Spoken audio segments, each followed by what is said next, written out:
सोबत शिवसेनेच्या नेत्या नीलम गोरे मॅम, काय सांगाल? आज अधिवेशनाचा शेवटचा दिवस आहे. अनेक प्रश्न होते. काल शेतकऱ्यांनी विधानभवनाच्या बाहेर आंदोलन केलं. एकूणच शेतकऱ्यांच्या प्रश्नांबाबत काही ठोस उपाययोजना, काही निर्णय झालेत का? काय काल आमच्याकडे कांद्याचा जो भाव कमी मिळतो आहे याच्या संदर्भात खूप चांगली चर्चा झाली आणि मंत्री जयकुमार रावल यांनी आम्हाला चांगल्या प्रकारे उत्तरं दिलेली आहेत. आणि त्याच्यामध्ये मध्यवर्ती वेळेतसुद्धा जर का एखाद्या शेतकऱ्याला न्याय पाहिजे असेल तर कशा पद्धतीने दरांची हमी देता येईल या संदर्भामधले सुद्धा निर्णय झालेले आहेत. कर्जमुक्तीचा निर्णय झालेला आहे. त्याचबरोबर शेतकरी महिलांची ओळख आणि अधिकार देणारं विधेयक मंजूर झालेलं आहे आणि त्या महिलांना जमिनीचे पट्टे बचत गटांना कसायला देण्यासाठी निर्णय झालेला आहे. मला महाराष्ट्र शासनाच्या भूमिकेबद्दल खूप आदर वाटतो, कौतुक वाटतो आणि अभिमान वाटतो की आमच्यासारख्या महिला अधिकारांच्या प्रश्नावर काम करणाऱ्या कार्यकर्त्यांना सभागृहात असताना हे सगळे निर्णय घेऊन सहमत व्हायला ची संधी मिळते.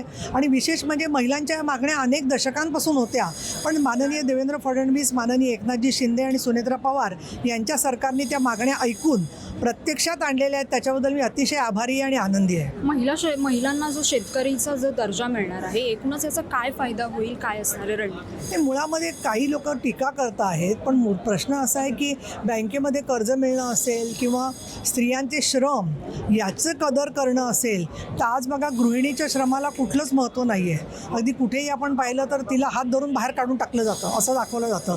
आणि त्यामुळे मला असं वाटतं की स्त्रियांना ही जो सन्मान फक्त नाही आहे, तर त्यांचा अधिकार आहे की त्या शेतीचा श्रम करतायत.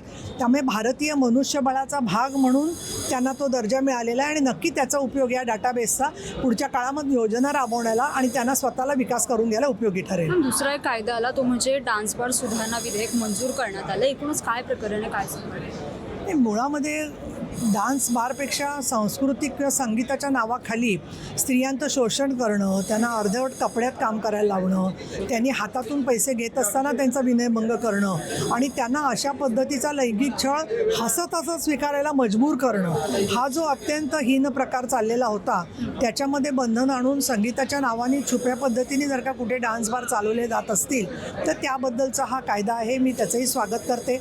जेव्हा डान्स बारला रोखण्यासाठीचा कायदा झाला तेव्हाही आम्ही सभागृहात होतो आणि या ज्या स्त्रियांना परिस्थितीमुळे हे करावं लागतं त्यांना त्याच्याऐवजी रोजगार चांगले मिळाले अनेक ठिकाणी, तर मुली अशा पद्धतीने काम करायलाच जाणार नाही. तुम्ही कुठल्याही डान्स बारमधल्या किंवा आज जिचं लैंगिक शोषण झालं आहे त्या महिलेला विचारा की तुला तुझ्या मुलीवर असंच प्रसंग आला तर आवडेल का? तर प्रत्येक ती स्त्री माता म्हणून असं होऊ नये हेच सांगेल. आणि म्हणून मला असं वाटतं की हा स्त्रियांच्या अधिकार रक्षणाचा विषय आहे. खूप खूप धन्यवाद मॅम. तर एकूणच आपण पाहिलं की आज अधिवेशनाचा शेवटचा दिवस आहे आणि त्या दिवशी अनेक मुद्दे, अनेक गोष्टी ह्या अधिवेशनात मांडल्या गेल्या. शेतकऱ्यांचा प्रश्न असो, महिलांना शेतकऱ्याचा दर्जा असो, अनेक गोष्टी या अंमलात आणल्या जाणारे आणि पुढे त्या लागू होणारे त्या संदर्भातली माहिती आपल्याला शिवसेनेच्या नेत्या नीलम गोरे यांनी दिली आहे. तर मी जान्हवी जाधव, मुंबई.